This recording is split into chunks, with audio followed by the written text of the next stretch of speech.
tal? Buenas noches. Estamos con ustedes como todos los martes en el espacio de los periodistas, en las tradicionales tertulias políticas, con nuestros académicos que nos acompañan ya casi desde hace 2 años en esta mesa redonda. Este día hacemos un programa para nosotros, en lo personal, creo que hablo por todos, muy especial, porque estamos con Andrés Manuel López Obrador. No necesito mayor presentación para él. Muchas gracias por recibirnos, muy amable. Muchas gracias. Estamos en su oficina y gracias. 60,000 ejemplares vendidos en muy poco tiempo. Yo la primera edición no pude tenerla, tengo ya la cuarta, pero bueno.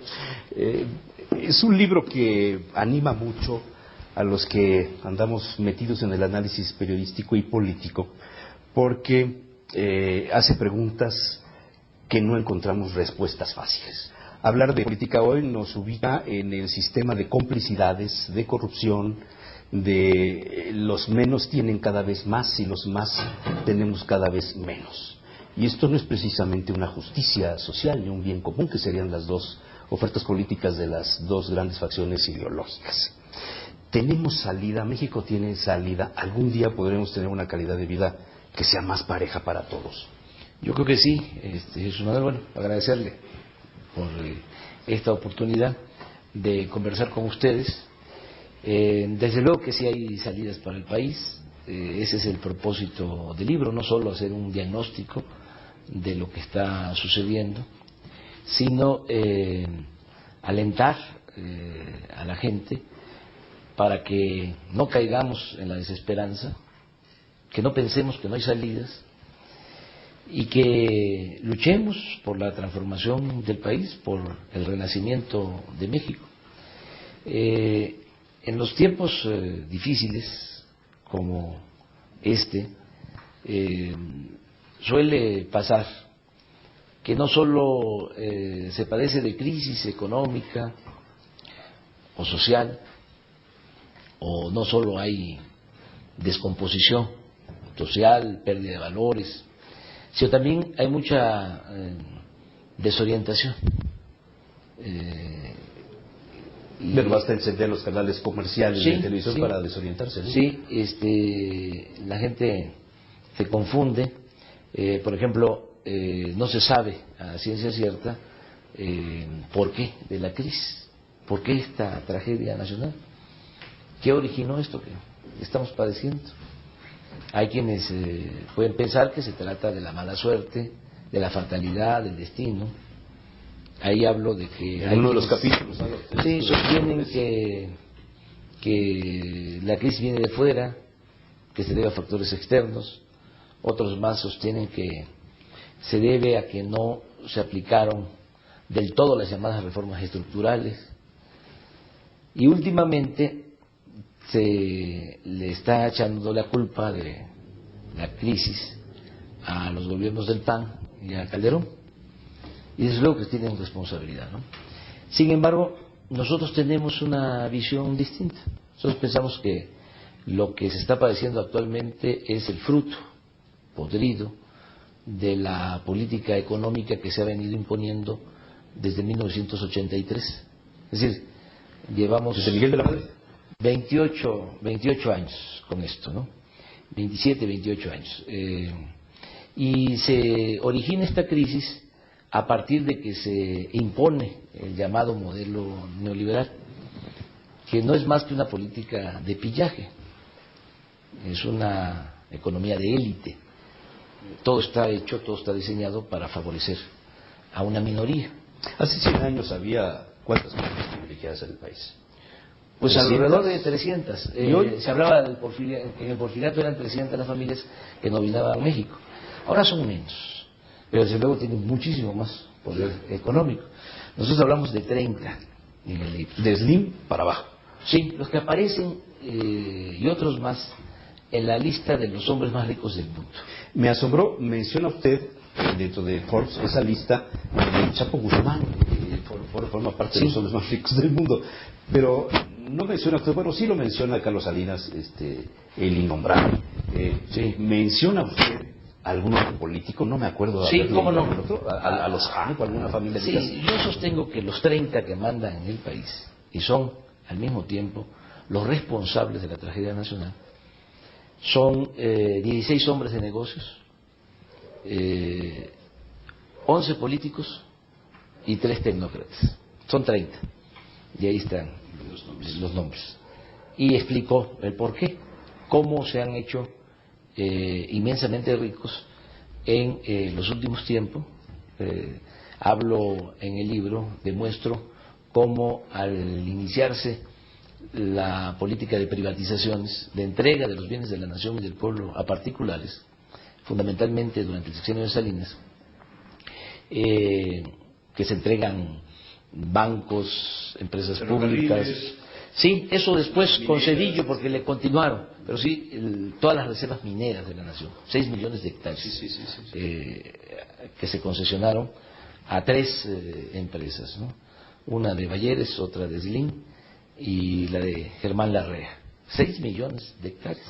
Y desde luego 18 instituciones bancarias que se entregaron pues en un año, en un promedio de 20 días hábiles por banco, y en apariencia cubriendo todo el procedimiento legal, pero pues, ya se sabía de antemano a quién le correspondía una empresa, a quién le iban a dar un banco. Y el que quedaba en segundo lugar le tocaba otro banco. Así es, esto es todo planteado. Pero lo interesante es que cuando llega Salinas a la presidencia, ya saben ustedes de qué manera, en la lista de la revista Forbes, donde aparecen los hombres más ricos del mundo, solo figuraba una familia mexicana, porque para estar en esa lista se requiere tener una fortuna de más de $1,000 millones.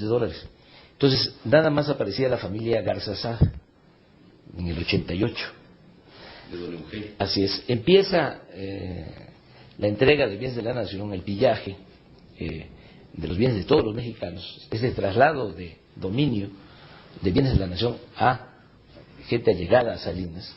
Y al final del sexenio, ya en la revista Forbes, aparecen 22 multimillonarios mexicanos con alrededor de $48,000 millones. O sea, en 6 años, de 1 a 22, la familia Garzazada tenía en el 88 alrededor de $2,000 millones a $48,000 millones. Entonces, este grupo que surge al amparo del poder público, no solo va acumulando cada vez más riqueza, porque sigue aplicándose el salinismo como política. Cedillo, como no terminan de entregarlo todo, se hace cargo de entregar ferrocarriles nacionales. Acaban con 150 años de historia.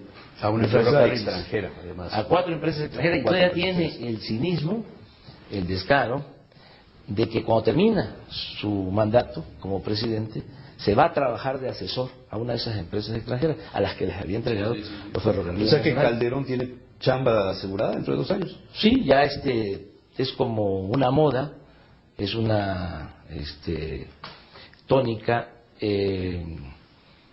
de los secretarios de Hacienda, por ejemplo. Aspe es socio en Televisa. Gil de Telefónica de España. Es director de Telefónica de España. Sí. Y los de ahora de la línea mexicana, la empresa esta que compra mexicana, el representante era un subsecretario también. Un subsecretario, sí, en fin, eso se da. De modo que no debemos de extrañarnos si terminando Calderón se va de director jurídico del Palacio de Hierro.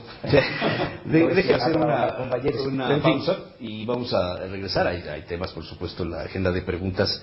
La sucesión del 2012 es un tema que nos interesa a todos. El informe entrecomillado que se presentó hace unos días por el presidente Calderón,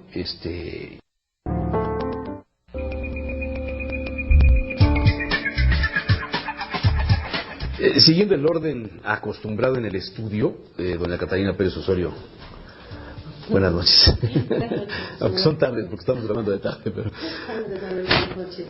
Pues yo voy a hacerte una pregunta que creo que a muchos de tus militantes, simpatizantes en el estado de Puebla les interesa, y que tiene que ver con con la afiliación de casi 3,000 hombres y mujeres de todo el país que existe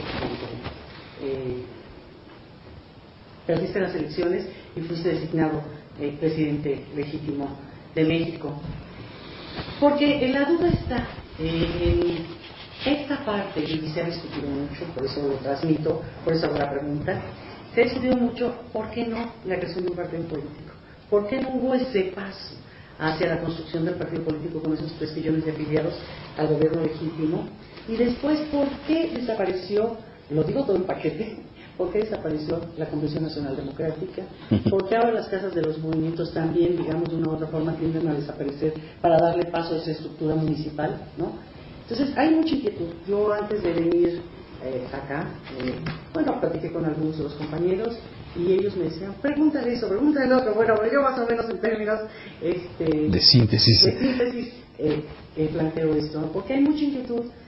Pareciera ser que no fluye la información adecuadamente, y sí hay entre tus seguidores y tus no seguidores, porque sí quiero ser muy clara, esta idea de por qué después de esa afiliación tan masiva no hubo la creación de esa estructura partidaria que todo el mundo esperaría que se diera, ¿no?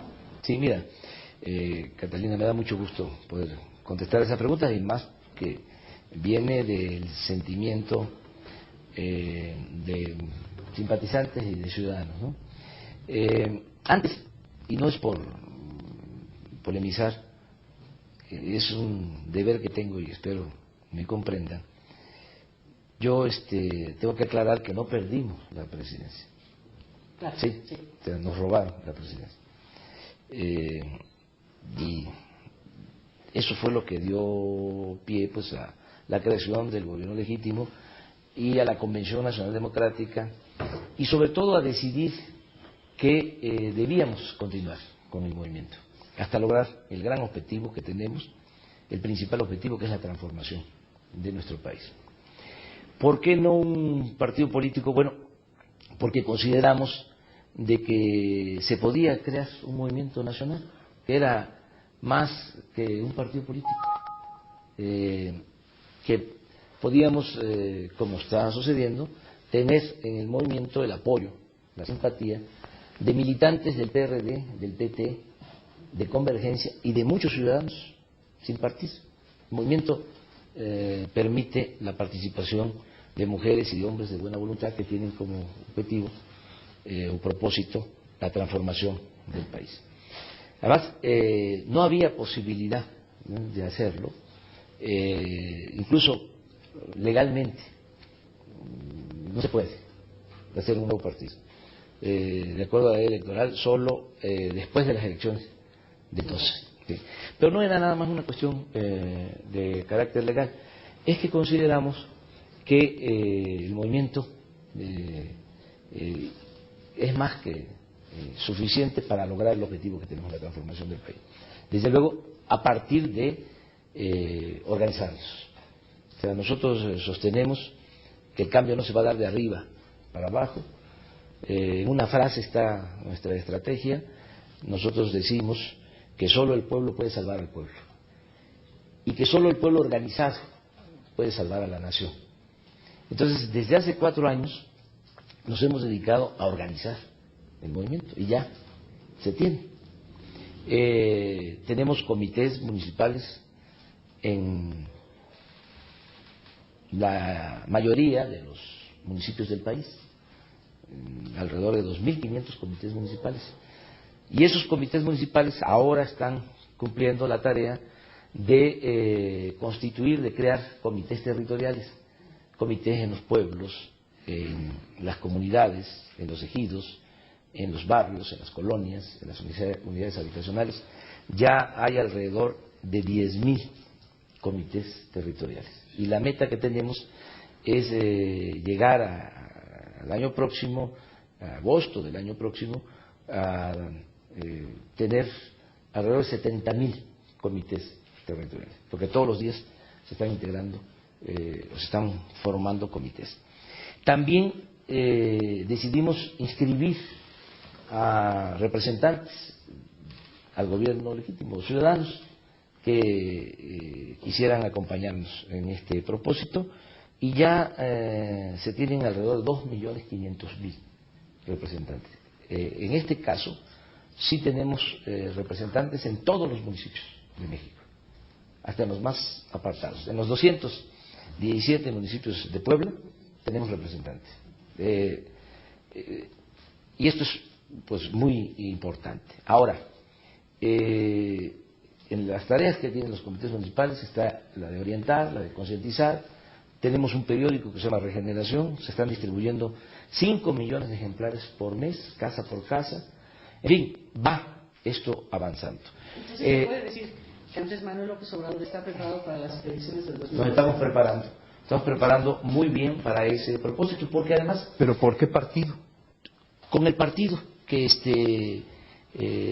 se llegue a un acuerdo. Porque en el PRD últimamente puede ser por el impulsan PRD, por el PT o por Convergencia. Lo ideal sería que fuese por los tres partidos, o sea, como fue en el 2006. Pero no estamos pensando, ¿no? Únicamente en el partido. Al final de cuentas, los partidos son instrumentos. Además necesitan un buen candidato para ganar, sí, ¿no? Entonces son instrumentos y además pues es con los que se permite un registro, ¿no? Para participar. Entonces tenemos tres posibilidades: PRD, PT o Convergencia. Lo ideal, repito, es de que fuese por los tres. Claro. Pero si hubiese alguna dificultad, pues puede ser por uno de los tres, porque también eso es importante. La crisis actual no solo es económica, es una crisis, desde luego, social, porque hay una monstruosa desigualdad económica y social en el país. Es una crisis por pérdida de valores culturales, morales, espirituales, por tener una crisis política. ¿Qué pasa con los partidos? No solo con los partidos de izquierda, con los partidos en general, y no solo en México, sino en el mundo. De acuerdo a las definiciones que hay, en teoría se sabe que un partido político es un agrupamiento de ciudadanos que se propone cambiar una realidad con un programa bien definido, con principios y sobre todo con organización. Pero ya no hay partidos así. Claro. O sea, díganme ¿qué partido en México tiene organización? ¿Sí? ¿Qué partido en México tiene padrón de afiliados que pague cuota? Una definición de principios, ¿sí? o ideales bien definidos. ¿Dónde está el programa? ¿Sí? Entonces, realmente los partidos pues son ya instrumentos, pero no solo en México, en todo el mundo. Entonces nosotros lo que queremos es transformar al país, y sí tenemos un programa y sí hay principios en el movimiento. Entonces los partidos de izquierda, los partidos progresistas nos van a ayudar, eso es lo que yo creo, a que podamos registrar, ¿sí?, una candidatura en el 12 para la transformación del país, porque eso también hay que aclarar. No se trata de llegar a la presidencia, no es la lucha del poder por el poder. Lo que buscamos es transformar el país. ¿Por qué vamos a la elección presidencial y por qué el 12? Bueno, porque ahí se van a presentar las condiciones y ahí vamos a iniciar el movimiento para lograr el renacimiento de México. Maestro José Ojeda, si quiere sembrar el cuestionamiento antes de ir a unos mensajes. La marca AMLO, Andrés Manuel López Obrador, es una marca que realmente pesa mucho, y sobre todo con esto que nos ha comentado, compartido, de la estructura territorial que está teniendo, y lo que la semana pasada en el periódico Reforma habla precisamente de esos 15 millones, pareciera, de votos que antes del 2012 están ahí. Es decir, el movimiento de Andrés Manuel López Obrador, o este movimiento al que usted se refiere, solamente puede ser encabezado por Andrés Manuel López Obrador. Vamos a unos mensajes. Al regresar, Andrés Manuel López Obrador nos comentará.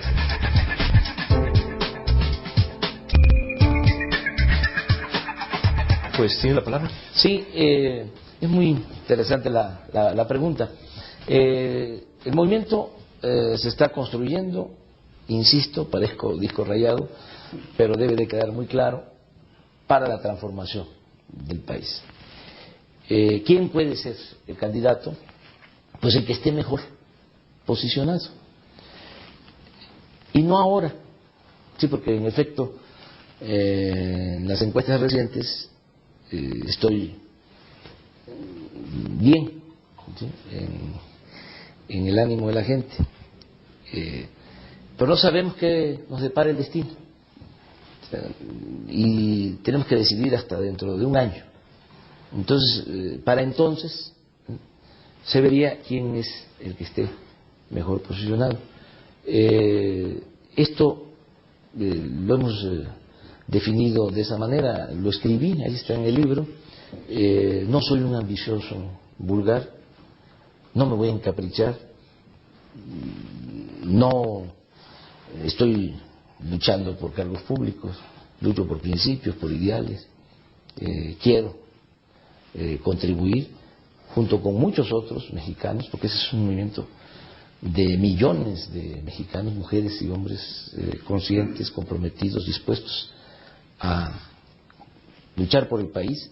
Entonces estamos decididos a sacar adelante a México.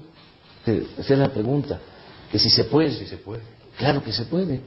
O sea, pero entonces se puede, pero la condición no es que sea con Andrés Manuel López Obrador. Sí, no necesariamente. Puede ser otro de ellos. Sí, imagínense que para dentro de un año mis adversarios, los de la mafia de poder, don Beltrón y me destruyan políticamente, porque eso es lo que más les molesta de nosotros, ¿no?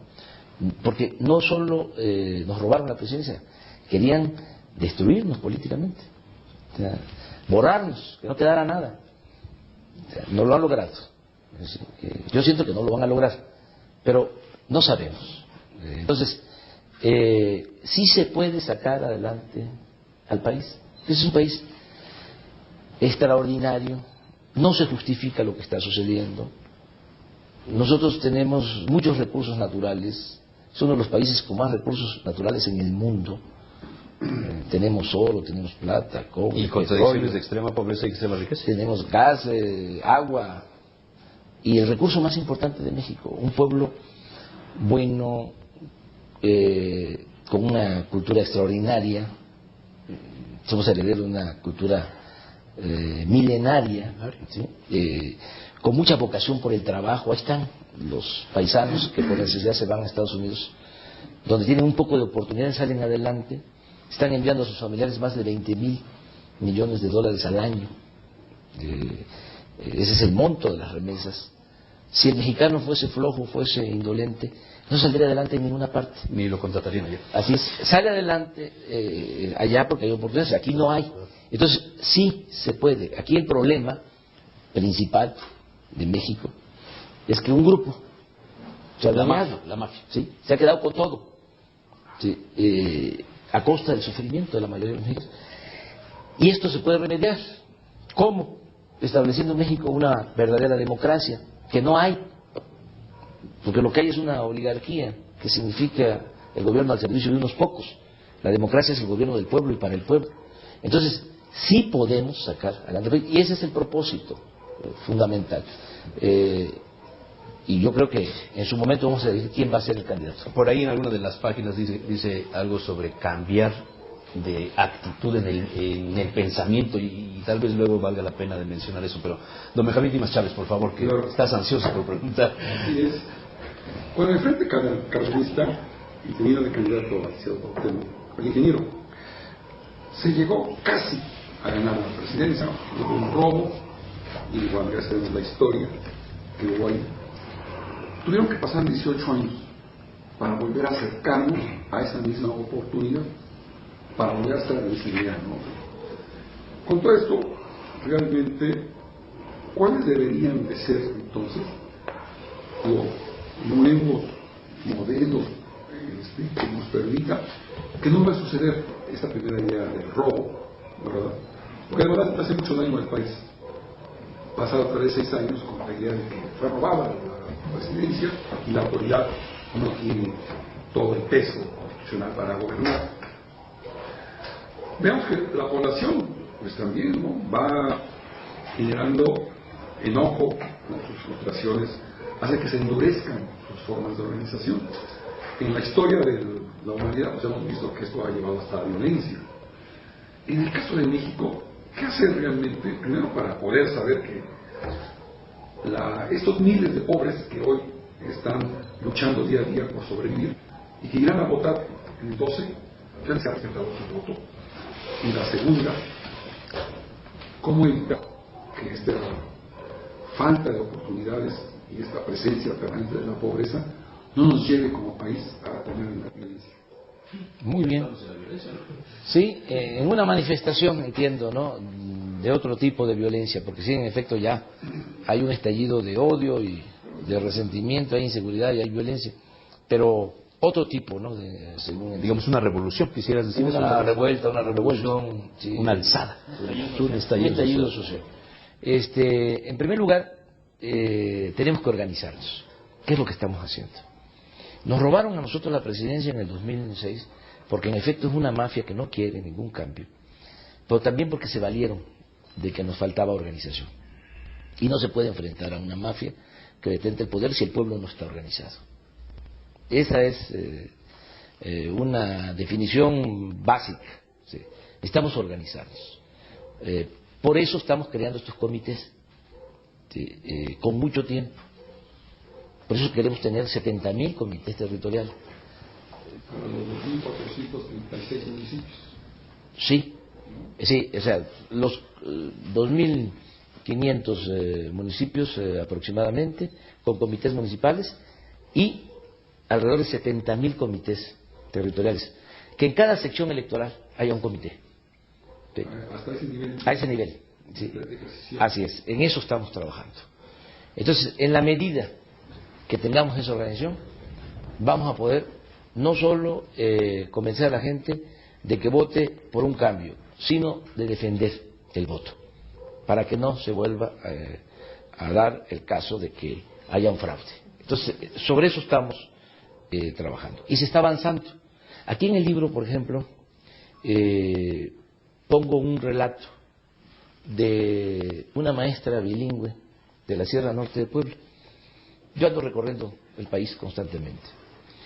Y para evaluar el resultado del trabajo que está haciendo la organización, llevamos a cabo reuniones regionales, donde van los integrantes de los comités municipales y informan de cuántos comités territoriales han constituido, cuántos ciudadanos se han adherido y cómo va la distribución del periódico. Entonces fui a Puebla en mayo. Estaba yo por terminar el libro. No, claro, a presentar el libro pasa como un mes y medio. Sí. Este libro lo terminé a finales de mayo, sí. Y me tocó, es más, fue creo que el día 1 de mayo, que fui a la Sierra Norte. Y hay una maestra. ¿En pleno momento electoral en Puebla? Sí, estaban las campañas. Sí, faltaba muy poquito. Sí, estaban las campañas. Y una maestra de Pahuatlán bilingüe. Del Valle, algo así, ¿no? Sí, por aquí expresó con mucha claridad lo que están haciendo. ¿Sí? Y así como ella, muchas mujeres, muchos hombres, ¿no?, están ayudando. Puse el relato que terminó de exponer y me paré y le dije, ¿me puedes dar tu escrito? ¿Sí? Dice, pues está enredado, pero no, yo lo entiendo, no te preocupes. Y ya me lo dio y lo puse. Sí, porque este es un ejemplo. Maestra Silvia Valle Tépatl. Sí, ahí está. Sí, página 177. Yo lo leí y dije, caray, qué bueno que pusieron algo de Puebla, ¿no? Porque sí. Con eso de que hicimos la revolución ya ahí nos 1 de mayo de 2010. Y fui a Jicotepec, ahí fue la reunión. Y ahí participaron los comités municipales y la maestra Silvia habló en nombre de los de Pahuatlán, de la gente de Pahuatlán. Y les voy a leer un pedazo nada más. Dice, somos serranos, unos nativos y otros adoptivos, pero todos vivimos entre los montes, los cerros, árboles, tierra, sol, lluvia, neblina, frío, calor, humedad, bellos paisajes y riquezas naturales. E irónicamente, es una franja de la Sierra Poblana, hacia el norte, donde se concentra un alto índice de pobreza extrema, marginación y rezago educativo. Casas construidas de madera, techos de cartón o de plástico, niños desnutridos, con graves problemas de parasitosis, niños abandonados porque sus padres emigran a los Estados Unidos, niños y ancianos desprotegidos, niños y ancianos que mueren por falta de atención médica, etcétera. Pero esto no es una queja, es solo nuestra realidad. Eso somos y contra eso luchamos.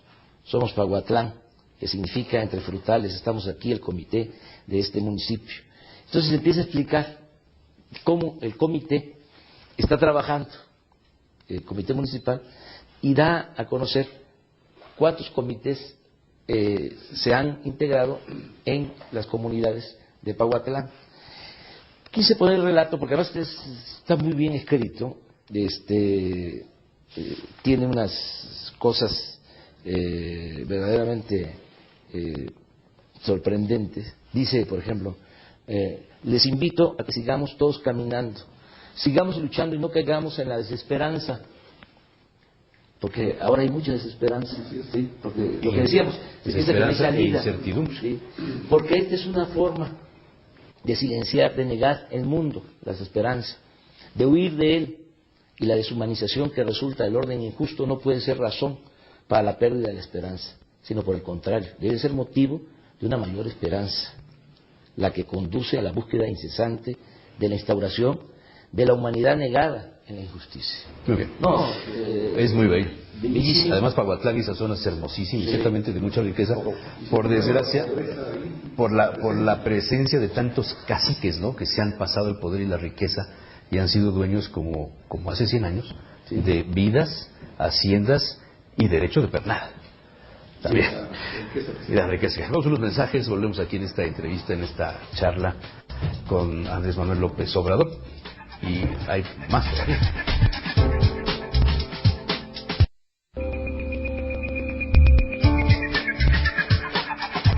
En el orden de la mesa casi siempre dejamos al último a don Alejandro Guillén porque tiene una capacidad de asimilar todas las respuestas y entonces suelta de repente alguna pregunta al último de mucho poder.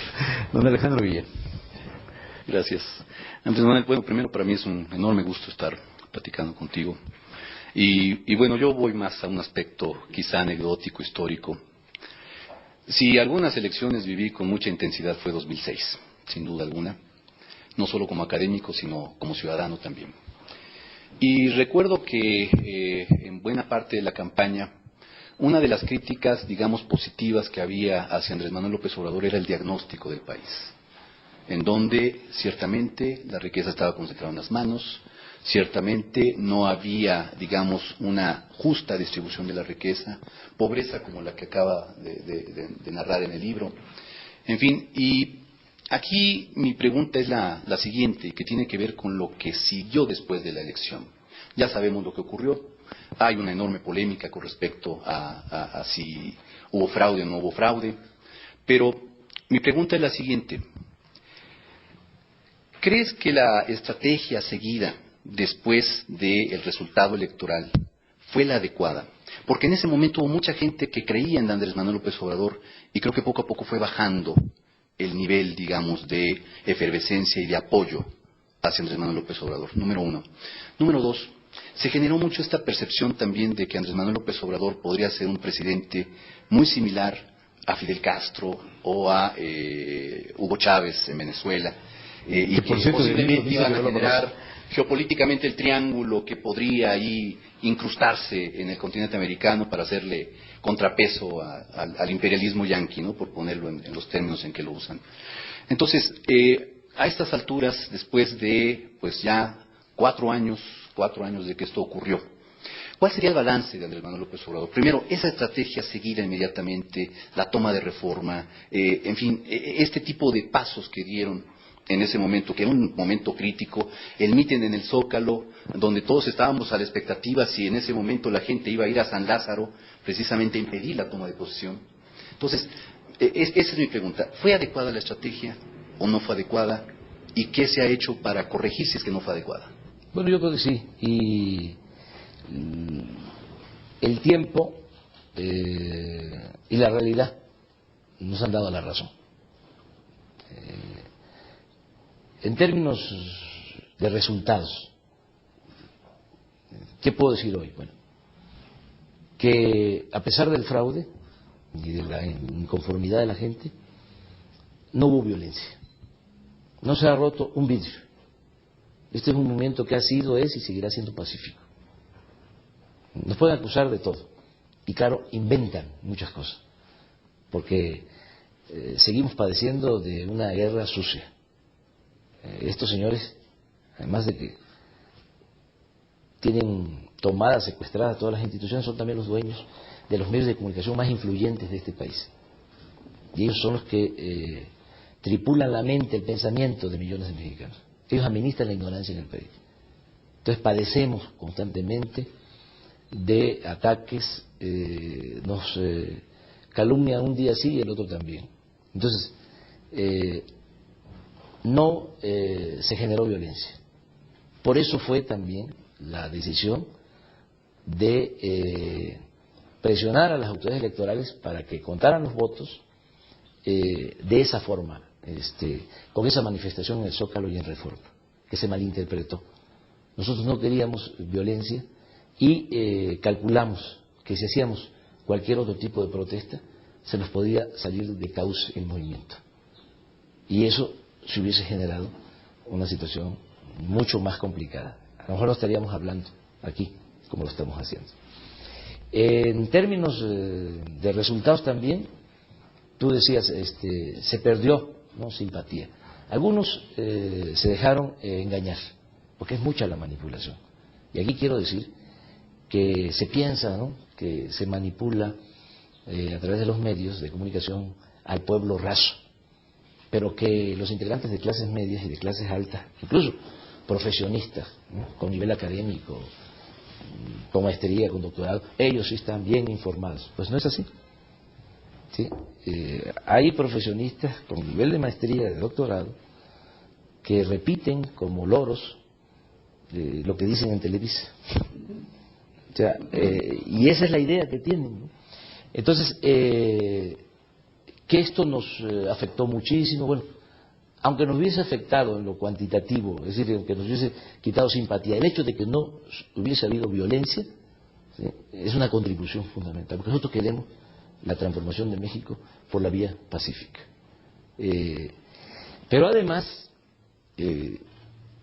acaba de salir una encuesta del periódico Reforma.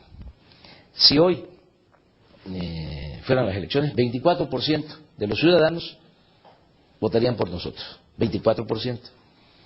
Hay un padrón electoral de 78 millones de ciudadanos. El 24% es de 17, 18 millones.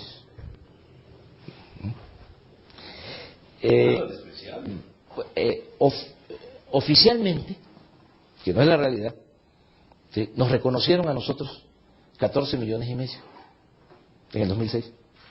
Entonces, pues no hubo pérdida, ¿sí? No ha habido pérdida. O sea, se creó esa idea. Algunos, insisto, sí se dejaron engañar, y no los culpo porque el hombre, la mujer, es producto de circunstancias. Hay una dictadura en cuanto al manejo de los medios, una teledictadura, y es un bombardeo, y usan una técnica fascista, hitleriana, de Goebbels, que decía que una mentira que se repite muchas veces puede convertirse en verdad. Entonces, pregunten en Puebla y en el país, ¿cómo se entera la gente de las noticias? Televisa. El 80% por la televisión. ¿Y de quién es Televisa? Pues aquí están. Es de los 30, de los potentados, de Roberto Hernández, ahí está Pedro Aspe, Germán Larrea, en fin, es un control sobre los medios. Creo yo que la gente, al paso del tiempo, se ha venido dando cuenta de que hemos actuado de manera responsable, lo vamos a seguir haciendo. En cuanto a que tenía relación, que me parezco a Chávez, toda esa guerra sucia, muchos deben de recordar los mensajes en el 2006 en televisión, costaron 180 millones de pesos a estas mafias. La frase que acuñaron, que yo era un peligro para México, pasaban los mensajes y se caían las barbas, y si hay cambio, se caían las bicicletas, se cerraban los negocios.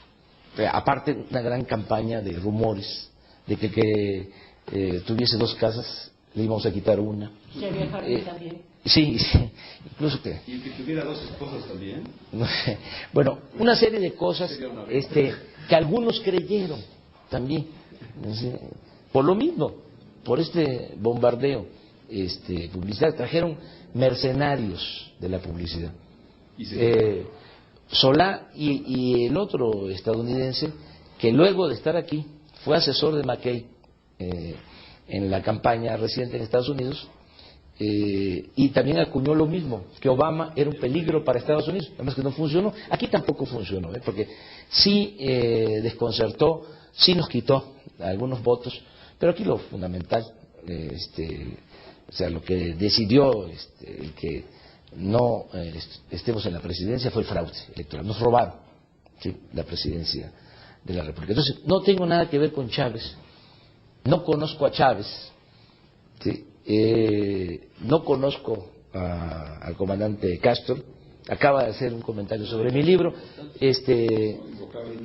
así es, pero no lo conozco, y para que quede muy claro, nosotros nos inspiramos en lo mejor de nuestra historia nacional. Es decir, si quiere saberse cuál es el proyecto nuestro, además de que se detalla en el libro, se puede decir que queremos la democracia con dimensión social y que nos inspiramos en Hidalgo, en Morelos, en Juárez, en Madero, apóstol de la democracia, en Villa, en Zapata, en General Cárdenas. No tenemos que ir a buscar modelos al extranjero. Si nosotros recogemos el ideario, el pensamiento, sobre todo las acciones que llevaron a cabo nuestros héroes, con eso se pueden enfrentar los grandes y graves problemas nacionales. Pero quienes están gobernando ahora, ¿sí?, esta mafia, pues no tiene esos ideales. O sea, ¿en qué se parecen estos? ¿Sí? A Morelos, que quería que se moderara la indigencia y la opulencia, que se elevara el salario del peón. ¿Sí? La medianía republicana, ¿no? O la medianía republicana de salarios, Juárez. sí, claro, ¿sí? claro, ¿Sí? claro. O Madero, un hombre bueno, ¿sí?, un idealista que a pesar de ser hijo de hacendados, lucha contra la dictadura porfirista. El general Cárdenas, un estadista, con un profundo amor al pueblo. ¿Qué tiene que ver, ¿sí?, estos nuestros héroes con esta pandilla de rufianes? Porque esos son, por eso le digo mafia, y que también hay que llamar a las cosas por su nombre, porque nos acostumbraron, ¿no?, a decirle ratero al que se robó una gallina, al que se robó un pavo, y a los grandes ladrones se les sigue rindiendo pleitesía. No pierden ni siquiera su respetabilidad, al contrario, se les usa como ejemplo. En algún tiempo se decía, estudia, para que cuando seas grande, se le decía a los hijos, seas como don fulano, un reverendo ladrón. Entonces, que ese es otro asunto que tenemos que tratar. Cuando hablo de transformación de la vida pública de México, no es nada más resolver que haya crecimiento económico, que haya empleo, es también fortalecer nuestros valores. O sea, nuestra dignidad. ¿De revolución de conciencias? Una revolución de las conciencias, fortalecer nuestros valores culturales, morales, espirituales. O sea, reafirmar la idea de que la felicidad no depende del dinero y de acumular bienes materiales, sino de estar bien con nuestras conciencias, con nosotros mismos y con el prójimo. Eso es una parte en el libro, crear una nueva corriente de pensamiento, donde menciona que hay que alentar un pensamiento que ayude a impedir el predominio del dinero, del engaño, de la corrupción y del afán de lucro. Vamos a ir a unos mensajes. Me preocupa, creo que a todos nos preocupa lo que está pasando con la lucha al narcotráfico, que el 5 de mayo de hace 4 años Calderón le declaró precisamente allá en los fuertes de Loreto y Guadalupe en Puebla, y los resultados pues han sido ya casi de 30,000 muertos y aumenta el tráfico y no se ve solución a ese tema. Vamos a los mensajes y regresamos con ese tema. Antes, bueno, por favor.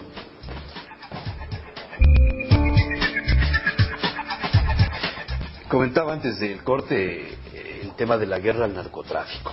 ¿Qué piensa López Obrador de eso?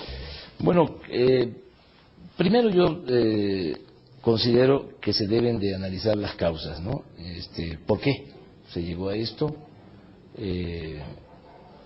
¿Por qué este estallido de odio, de resentimiento? Y corregir eso, ¿no?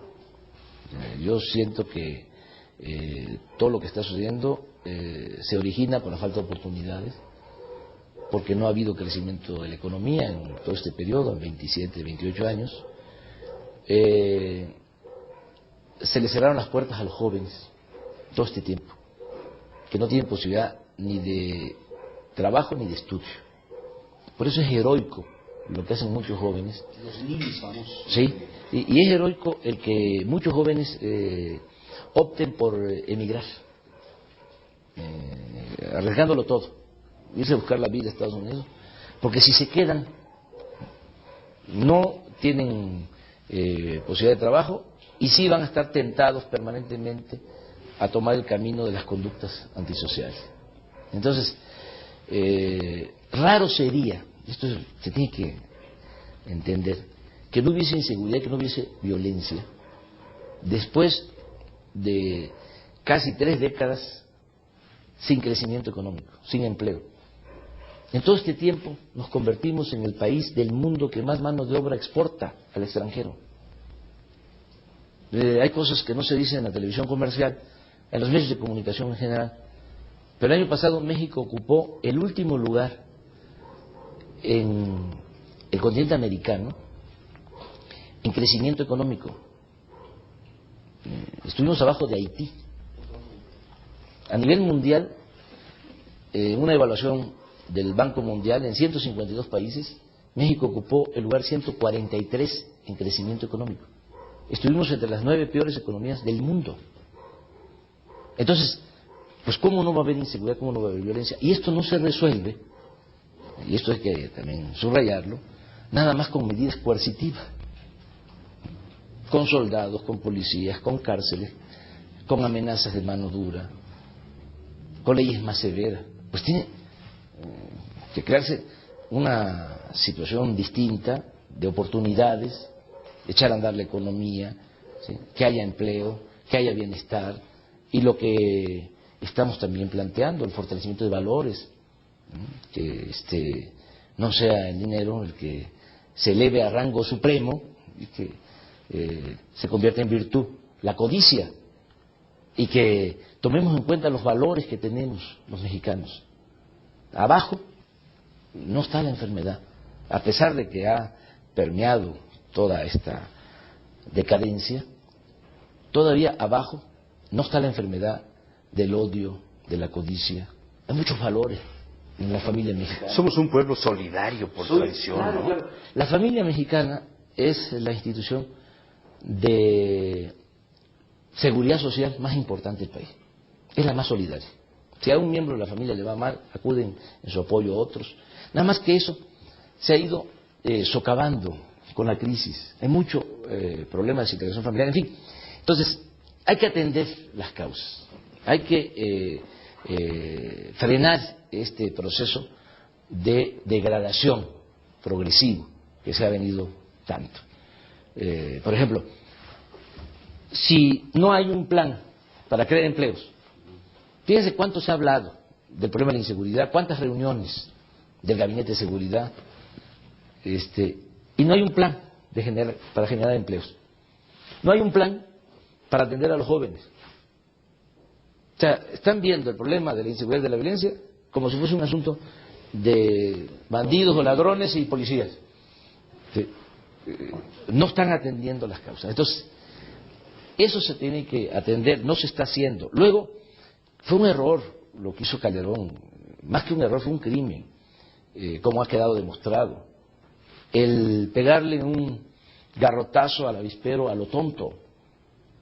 Esto que tú señalas, que sí, alrededor de 30,000 muertos, además muchos desaparecidos. Entonces, ¿qué pensó? Estoy absolutamente seguro que no tenía ni idea de lo que iba a enfrentar. ¿Ves qué irresponsabilidad declarar la guerra, ¿sí?, sin saber lo que se iba a ocasionar? Entonces, muy irresponsable su estrategia, además, ya en el terreno de la atención a las consecuencias, es decir, a los efectos, o sea, que hay que tener causas, pero también bueno, lo que está pasando, pues, no se ve que haya coordinación, ¿no? Entre las corporaciones policíacas. Es más, ni siquiera hay coordinación entre la Marina y el Ejército, ya no hablemos del Ejército y la Policía Federal o la Policía Ministerial. No hay coordinación entre los gobiernos. ¿Desde cuándo no habla Marín con Calderón para tratar el asunto de la inseguridad en Puebla? ¿O desde cuándo no habla, para no poner solo el ejemplo de Puebla, el gobernador de Nuevo León o el de Tamaulipas con Calderón sobre el tema? Pues, no se hablan. ¿Sí? Entonces, hace falta un trabajo organizado. Además, hace falta también inteligencia.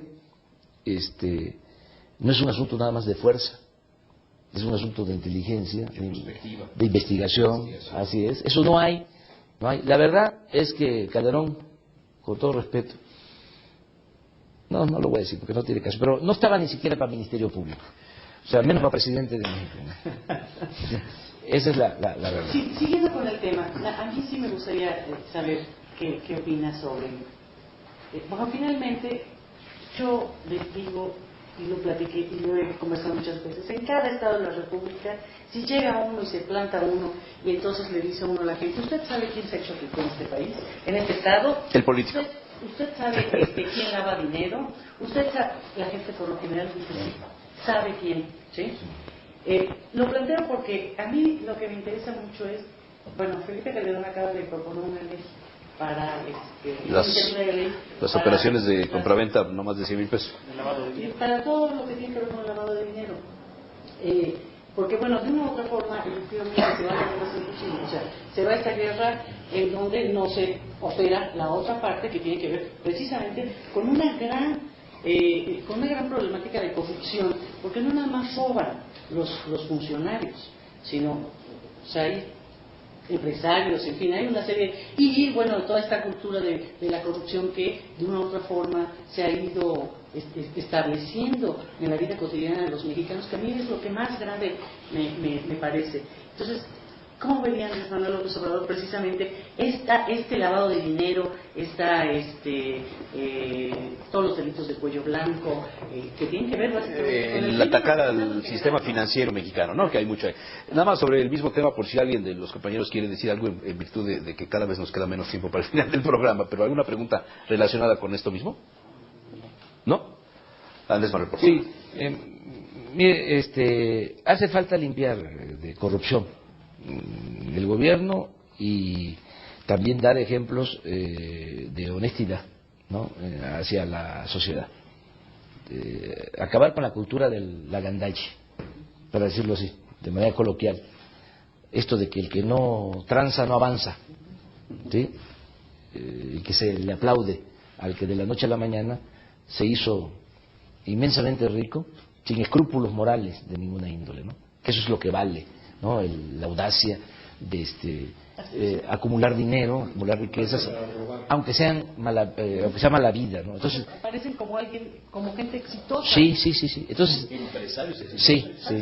Entonces entonces tiene que terminar, y se tiene que terminar de arriba para abajo. Ahí sí, la transformación es de abajo hacia arriba. Pero para combatir la corrupción hay que hacerlo de arriba hacia abajo, como se limpian las escaleras. Y para eso se requiere tener autoridad moral. El problema de Calderón es que lo imponen los 30. O sea, antes se enojaban conmigo, ya ni siquiera le digo eso, ¿no? Es que era un pelele, porque pensaban que lo estaba yo insultando. No, lo estoy describiendo. O sea, a él lo imponen, o sea, no votan por él, ¿sí?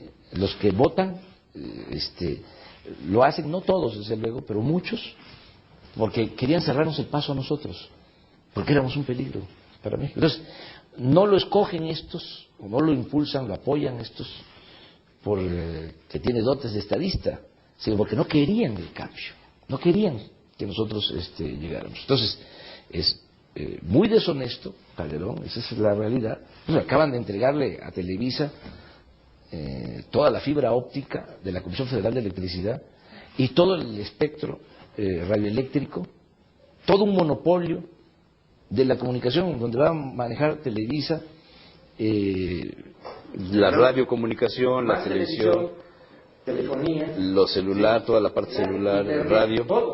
O sea, algo similar a lo que hizo Salinas cuando le entrega a Slim Teléfonos de México. Es lo que acaba de hacer.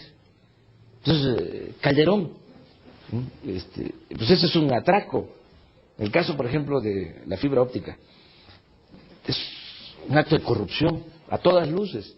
Costó instalar toda esa infraestructura, 26,000 kilómetros de fibra óptica, 30,000 millones de pesos. Se hizo en el sexenio pasado, cuando era secretario de Hacienda Gil Díaz. Ahora se concesiona toda esa infraestructura a Televisa y a Telefónica, en donde ya ahora está Gil Díaz de director. Y se concesiona por 20 años por 850 millones. Es decir, para que el pueblo de México recupere los 30,000 millones que costó la instalación de la fibra óptica, tendrían que pasar 500 años, 5 siglos.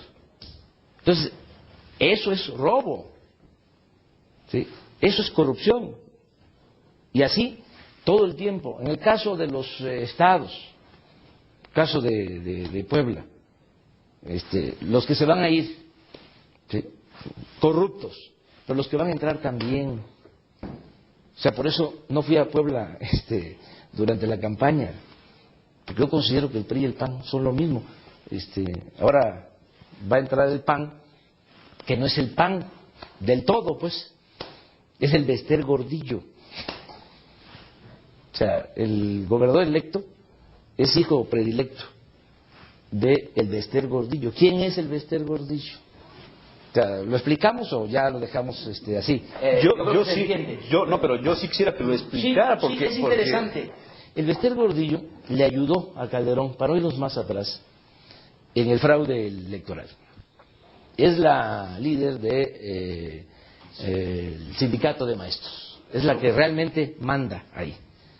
Hay toda una directiva, pero es formal, son títeres. La que manda es el Bester Gordillo. Le ayuda en el fraude, una cosa muy vergonzosa, que utiliza a los maestros para hacer fraude electoral, comisionados, cuando antes el maestro era un ejemplo, ¿sí?, de integridad en los pueblos, de apostolado, ¿sí? Entonces le ayuda a Calderón en el fraude. Ella lo dice, que Calderón le debe a ella la presidencia. En pago, Calderón le entrega la Secretaría de Educación Pública. Imagínense en manos de quién está la Secretaría de Educación Pública. Porque puede decir, no, está Lujambio y antes estuvo Josefina Vázquez Mota. Pues no, porque la que maneja la Secretaría de Educación Pública es el Bester. Tiene a su yerno de subsecretario de Educación Básica. ¿Qué es la educación básica? Pues es todo, es preescolar, primaria, secundaria. Entonces, le entrega la Secretaría de Educación Pública. O sea, todos los que nos están viendo saben que si un país tiene posibilidad de salir adelante, pues tiene que apoyar su educación, ¿no?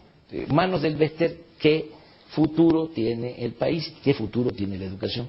Le entrega la Lotería Nacional, le entrega el ISSSTE, ¿sí? Entonces, ella es la que patrocina al gobernador electo.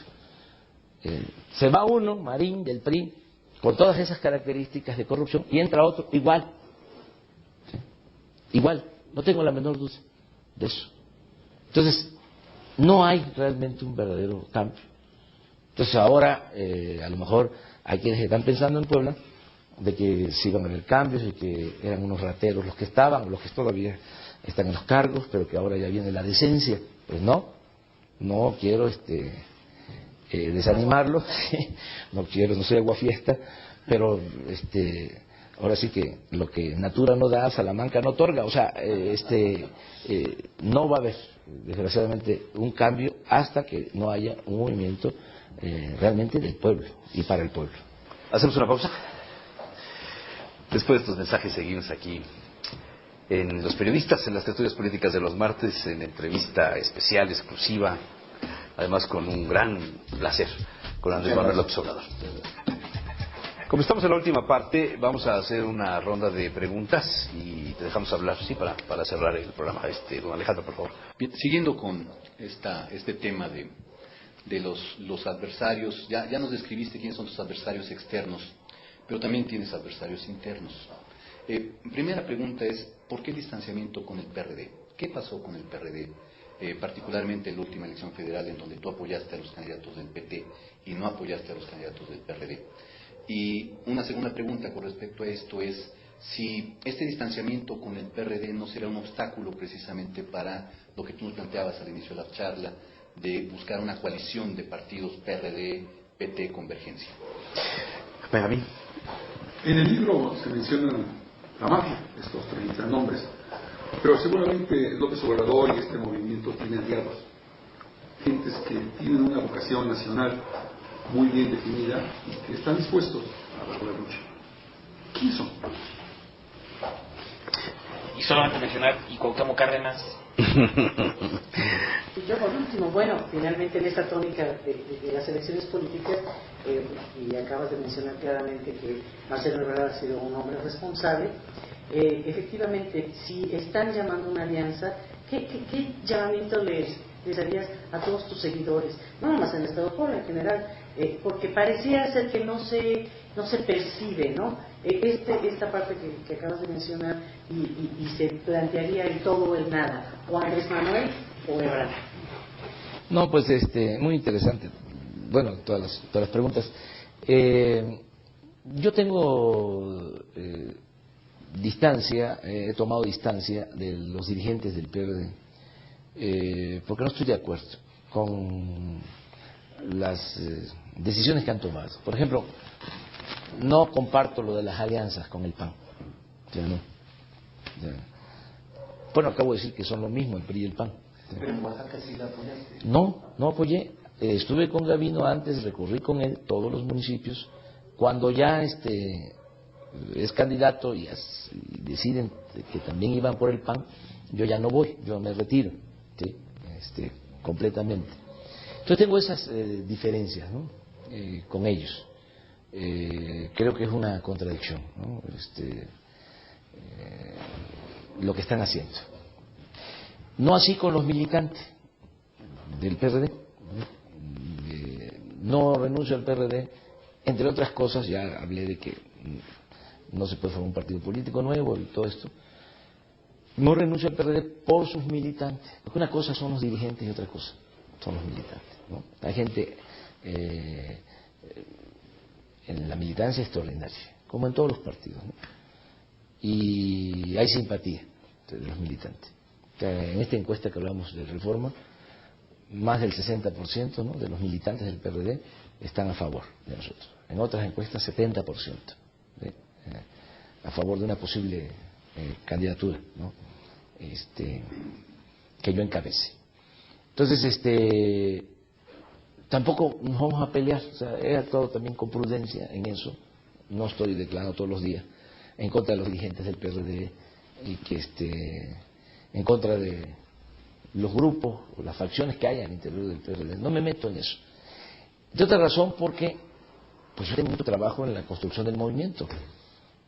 O sea, tengo una especie de licencia, ahora sí que un sabático, en el PRD, para trabajar en la organización de este movimiento, que como dije al principio es amplio, es plural, es incluyente, porque sí hay militantes del PRD, pero también del PT, de Convergencia, y sobre todo muchos ciudadanos. Si en la encuesta tenemos el 24% de preferencia electoral, y estamos hablando de 18 millones, pues no son nada más del PRD, ¿sí?, no son nada más del PT, no son nada más ciudadanos de Convergencia, son ciudadanos que no tienen partido. Entonces, yo he estado dedicado básicamente a eso y voy a continuar, ¿no?, el trabajo de organización para lograr el cambio, para lograr la transformación del país. La actitud de apertura pues es manifiesta, ¿no? Lo cierto es que estos pues no me quieren, no me ven con buenos ojos, no quieren que aparezca mi nombre en la boleta electoral del 2012. Acuérdense que en el 2006 tampoco querían que apareciera mi nombre. Bueno, me desaforaron. ¿Y no lo han buscado? Intentaron. Sí, no, pero sí me desaforaron. O sea, en la Cámara lo lograron. Después tuvieron que dar marcha atrás por el Movimiento Ciudadano. ¿Y recientemente no lo han buscado para generar acuerdos con usted? No, pero esto también es importante aclararlo. No los vemos como enemigos, los vemos como adversarios. O sea, hay una parte del libro en donde se abre un interrogante: ¿qué haremos con la mafia? ¿O qué haremos con la oligarquía? Y ahí está la respuesta. O sea, no vamos nosotros a actuar en un plan revanchista. Este país requiere justicia, no venganza. Ellos van a poder hacer negocios, todo el que quiera va a tener la libertad para hacer negocios en el marco de la ley. Eso sí, van a ser nuevas las reglas, van a ser reglas nuevas. Sí, el presupuesto va a ser público, que ahora no es. O sea, está al servicio de ellos y de las minorías. Las riquezas de México se van a tener que distribuir con justicia, ¿sí?, para que alcancen a todos. Y nunca más, ¿sí?, la pobreza, la miseria de los mexicanos va a servir de sustento para los privilegios de unos cuantos. Entonces, van a tener que pagar impuestos, por ejemplo, porque las grandes corporaciones económicas son los que deben la cantidad más grande de la sí, no pagan impuestos. Este es un tema, eso no se sabía. 400 grandes corporaciones tienen ingresos por 5 billones de pesos al año, 5 billones, la mitad del Producto Interno Bruto, la mitad de toda la riqueza que se genera en un año en el país, y no pagan impuestos. Entonces, ¿por qué un pequeño mediano empresario, por qué un pequeño mediano comerciante tiene que pagar impuestos? El profesionista, ¿sí?, todos los ciudadanos, y ellos no. Entonces van a hacer reglas claras en donde va a haber una nueva legalidad. Entonces se va a poner orden. Ahora, ¿quiénes son nuestros aliados en todo esto? Mucha gente de buena voluntad, mujeres, hombres, gente de la sociedad civil, ¿sí?, porque en este movimiento están participando empresarios, están participando comerciantes, están participando intelectuales, jóvenes, que ese es nuestro propósito, lograr que los jóvenes participen cada vez más, porque eso es la frescura, eso es la levadura que hace que levanten los movimientos para la transformación del país. También lo que podríamos llamar sociedad política. Hay muchos políticos honestos, nacionalistas, que ya no están de acuerdo con el PRI, aunque han militado ahí, o con el PAN, o otros partidos que quieren ayudar para la transformación del país. Jueces, magistrados, ministros, todo lo que es el Poder Judicial, legisladores del poder de las cámaras, de diputados, de senadores, de los congresos locales, autoridades quienes han sido presidentes municipales, regidores, y el movimiento social, sindicatos, organizaciones campesinas, organizaciones de productores, migrantes. O sea, todo eso ahora se va a congregar en un consejo. Para que se da cuenta ya en el libro, ¿no? Sí, para que participen todos. Tenemos muchos aliados, o sea, gente que va a ayudar mucho más de los que aparecen. O sea, mucha gente que está consciente de que tenemos que unirnos todos para salvar a México. Nos quedan escasos 30 segundos. Gracias, de veras gracias. No, gracias a ustedes.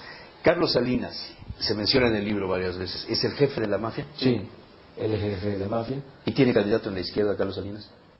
No quisiera, porque es como un pulpo, quiere tener en todos lados, nada más que aquí no puede. O sea, lo que diga mi dedito. Andrés Manuel, muchas gracias. Muchas gracias. Gracias a ustedes. Pues hasta la próxima semana. Mañana el análisis político con Manuel Yacir, y el jueves pues no sé quién estará, pero bueno, aquí nos vemos. Espero que nos veamos.